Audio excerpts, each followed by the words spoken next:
guys, welcome back to the channel, and today we're going to be talking about the new Need for Speed Unbound by EA Games. But before we do that, if you guys are into game reviews, movie and 4K reviews, and some tech along the way, then please consider subscribing because we do all that here. So Need for Speed Unbound, this is the newest Need for Speed in the gigantic Need for Speed franchise. Now I want to start by saying I've been a Need for Speed fan since pretty much the beginning on the PlayStation 1, playing the original Need for Speed, Hot Pursuit, and then we moved to PS2 where it got my favorite Need for Speed was Need for Speed Underground 1 and 2.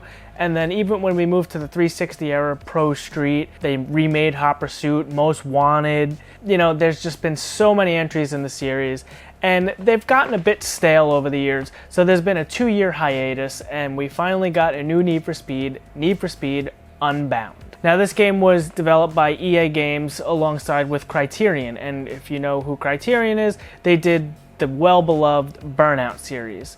Now Burnout is also another fantastic, amazing driving game where it focuses on, you know, crashing, and it's a more arcade-like. It's nothing like Forza, and you know, there's a spot for those arcade games because they're a lot of fun to play, and it's just nowhere near realistic. It's just a blast to play. It's a great party game. Burnout is awesome. But today we're going to be talking about the new Need for Speed Unbound. So like I said earlier, Unbound is the newest entry in the series. There was a bit of a 2-year hiatus where the last Need for Speed to come out was Need for Speed Heat. And as I said, Need for Speed has been stale for a while, and you know, Heat was kind of a step in the right direction. I've been playing all the Need for Speeds. I don't stick with them all, and I didn't really stick with Heat either. And you know, I'm sad to report that I'm not really loving Unbound. So I've been playing Unbound for a few days now, and just seeing the coming trailers and the screenshots, you know, it had an interesting art style. There's like a somewhat cel-shaded art style with like not so much photorealistic cars, but they're not cel-shaded, you know, so there's like a mixture with the art style, which I thought was pretty cool. I was game for that, and it's interesting to see, and I think they made it work. You know, they kind of nailed the art style as far as that goes. They definitely nailed the look they were looking for. But if you're thinking of like a Forza or a Gran Turismo, it's not a simulation game. This is a heavy arcade racer. So the trailers, it kind of gave me like a Underground vibe, where it had like, you know, they're really into like the Fast and Furious style car meets and car culture, where they're all at these underground car meets, and there's just loads of people, and it's just cars, and they're putting money on races, and you know, it was kind of like a Fast and Furious style thing. And then there's all the tuner cars and the really done up cars with the graphics kit and all the different liveries. And I got pretty excited because, again, Underground was one of my favorites. So I really thought this was kind of a return to Underground, where Heat 2 years ago was, you know, a step in the right direction, because the previous Need for Speeds, Rivals, Payback, a couple one, you know, they haven't been the best, and they've gone a bit stale, you know, and they haven't been able to compete with Forza Horizon, which is pretty much, in my opinion, the definitive and the best racing game out at the moment. But if you're really into those arcade racers, you know, Horizon's still got some simulation feel to it, where it's more arcadey than the actual Forza Motorsport games, but Need for Speed fills that real arcade racer void. So without spoiling too much, you know, there's not really too much to spoil, because the stories in all these Need for Speed games, they don't really matter, and you know, they're just kind of subpar. You know, there's not really too much going on. They try to put this big story into it, but it's really just a racing game. We're not really looking for stories in these games, at least I'm not, and this one's no different. And the one problem I was having with this game, aside from a few other things which we'll get to, is just the fact that they're shoving this story down your face. Even when you're out on your own driving in the cars, they're on the phone the entire time, and they're just bullshitting about stuff you don't really seem to care about. You know, you just want to drive the cars, and they're just shoving this story that doesn't really matter. You know, it makes sense, I guess, but it's just, you know, it wasn't compelling. It wasn't interesting me much. I just wanted to shut up and hear the exhaust of the car, at least, because that was more interesting than the story they were trying to tell. Criterion Games co-developed this game under EA Games, and Criterion, they made the amazing Burnout games, but they also have not made a racing game since Need for Speed in 2013 that was Need for Speed Rivals. So they did the Star Wars Battlefronts and the most recent Battlefield 2042. They've been working on that as well. So, I don't want to say that they forgot how to make a racing game, but this game just feels very, very clunky, and the cars feel like a tank. Now, this game is called Need for Speed, and I did not feel any speed when I was playing this game. The cars just feel very slow, very sluggish, and it's almost like driving a boat on the road. The cars they didn't handle well. Maybe I'm just used to playing Forza because I've been playing a hell of a lot of Forza Horizon 5.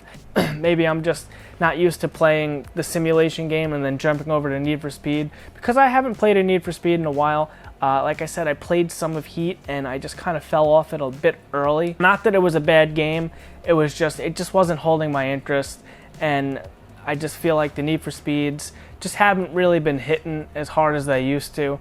And again, I think that's why they took the 2 years off to make this game. I'm just a little upset with, after waiting 2 years for a new Need for Speed, and actually being pretty excited after looking at the trailers for this one, that it didn't really hit for me. I was a bit disappointed with this one. You just don't care about the story at the end of the day, and they're shoving it down your face, so I found that pretty annoying. The handling of the cars, it does not feel like a Need for Speed. It doesn't even feel like any racing game I've played before. They're just very, very clunky and sluggish vehicles. So really the concept of the game is you're trying to bring your garage back up to fame, and you're trying to build a racing team, and you're trying to build a name for yourself. But basically you're trying to redeem yourself and your garage. And, again, it's just a nonsense story that doesn't really matter at the end of the day. But if they would make the gameplay fun, it would be a pretty good game. It's just I'm having a really tough time with the cars. You have to go out and you have to do multiple races throughout the day and the night cycles. And then after a race, there's usually a cop chase because the cops will interfere during races. And you can take them down, and you kind of get the Burnout vibes there when you're doing takedowns on cops and other racers. And you can see where Criterion touched the game for sure. But it's just, it really blows my mind that when a game like Burnout Paradise from 2008 still I wouldn't say looks, but definitely feels and plays much better than this game. I think the handling is absolutely atrocious with this game, and they really, really try to drive home the drifting. So you really have to drift before you even come up to a corner. So I'm having a real tough time with this game. I don't even think I've won a race yet, and I'm pretty good at racing games. Again, I've played most of the Need for Speeds all the way through up to this point. I play all the Forza games. I've dabbled with some of the Gran Turismos. I've played all the Burnout games, and I'm pretty decent at racing games, and I'm just having a real tough time with this one. I don't know if it's me or this game is just genuinely very, very hard. So I don't want to shit on this game too much because, there is some good in the game, and some people might find some stuff that they actually like. So one positive I do want to say is I want to give them props for the art style. The art style is cool, especially if you got, you're playing on a big TV, a nice colorful OLED screen, and when you're sliding through these corners and you're drifting and those colorful smoke is coming off the tires and all the different art styles, the graffiti style stencils and stuff coming through the smoke. It looks kind of cool when you do a jump, wings and stuff come out. Again, it's very arcadey, but they did it okay. I can live with it, I can live without it, but I just want to say that I thought that was decent, because it's different. I've never seen that before. And another positive I do want to say about the game is there is a load of vehicles in this game. There is multiple versions of each cars also. So there is like Forza level amount of cars in this game. I think there's definitely over 100 different cars in this, and there's a lot of deep cuts in there. Like I saw a Fox body Mustang, which I really enjoyed. All sorts of different old muscle cars to different tuner cars to exotic and high-end sports cars. So there's a little bit of everything for everyone in there. That is one thing I do want to say. And there is a very good amount of detail on the cars. Again, it's not Forza Horizon. We're not opening the doors and looking in the interior and all these cars. But from the outside looking in, they do look pretty good. So along with all the cars, there is a good amount of customization. section, and you don't unlock that until almost after the prologue, or it might even be after the prologue, because I was upset in the beginning because all I was able to do was change my body kit and the livery on the car, and I was like, what the hell? There's no upgrades on the vehicles anymore, but I was able to unlock that, and you can go through your stage 1, stage 2, stage 3 on your exhaust, your intakes, the turbochargers, the superchargers, all that stuff, all the basic, they don't go too in depth where you're tuning boost levels and stuff like that, but you can, which I thought was interesting, you can change your exhaust tones, you can change the way that the cars rev and all that stuff, which was okay, but they all kind of sounded the same anyway. They didn't get really too in depth with that. And then you can also change the camber and the stance of the vehicle, when they put the tires out like this and they look broken, and then you wear just the inside of the tires out and spend a ton of money on tires. I still don't understand why people do that. I don't think it looks great, but some people like that. But it does not affect the handling of the vehicles in this game, so keep that in mind. But the handling in this game is just terrible either way. But there is definitely a ton of customization options. You can do all sorts of custom paint jobs. You can apply different stickers and vinyl and all sorts of crazy stuff. There is a good amount of customization in the game, along with a good amount of vehicles in the games. And again, the art style, it's more along the characters, and the cutscenes have this kind of cell shaded art style to it. It kind of, actually John mentioned this because John played it a little bit also, and spoilers, he didn't really like it either. But he said the first thing he thought of was Jet Set Radio Future. Or Jet Set Radio. I think Future was the second one. But if you guys remember that game on the original Xbox, that was that rollerblading game with kind of the same art style, but these lines and smoke would come off your rollerblades when you grind and jump and all that stuff. So it kind of had Jet Set Radio vibes, where the cars, when you're doing a race, and even the cars in the cutscenes, they look a little bit more realistic. Again, they're not Forza realistic, they're Need for Speed realistic. They still look good, you can clearly tell what it is. It's still got the good body lines. A lot of these scenes are in the nighttime with rain, so anything wet looks better for some reason. They really leaned into that, but they also really leaned into the tuner car culture. So there's a lot of wide offset wheels with all the stanced out wheels and the stretched tires over the rims. So, there's a lot of that in the game. So there is some good in the game, I don't want to say it's complete garbage, it's just I'm having a tough time with the driving in it. I find it pretty hard to actually win a race. I don't even think I've won a race yet, and that's crazy. I think I even bumped it down to easy and I still can't win. So, I'm having a really tough time with this game, so I don't know if it's me or it's just the game, because I go on Forza and I play basically with expert settings, and I'm winning every single race I do. I play a Car X Drifter. That's a drifting game on Xbox, and I play it on PC. I know how to play a driving game. I know how to work on a real car. I understand how cars work. I understand how the car should feel and handle, and I just don't think they really nailed the driving in this game. That is my biggest complaint, alongside with them just jamming that story down your face, which I can live with. If the game was fun to play, and it was fun to slide around in the cars, and the cars actually felt fast, then I would be able to give this a pass. But for $70, I just don't think this one's worth it.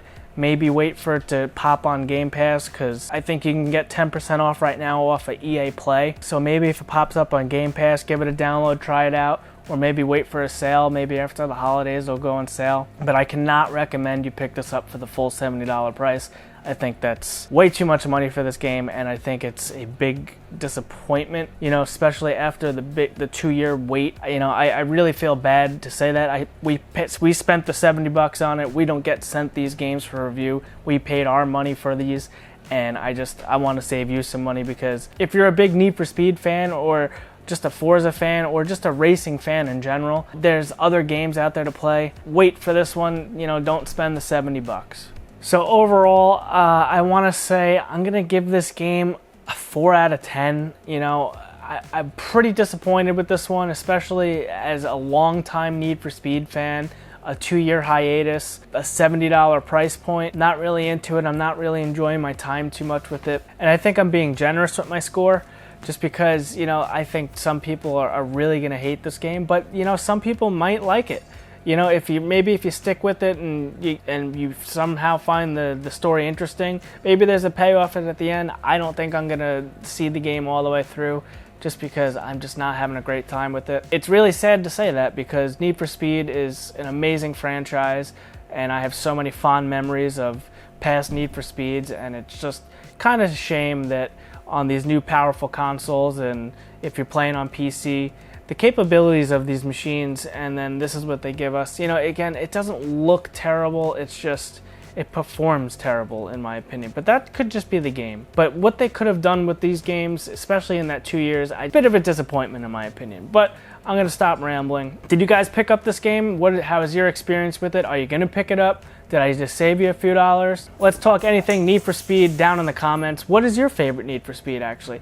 Again, I put out a short a couple days ago where I listed my top 3. My number 1 Need for Speed is going to be Underground 2.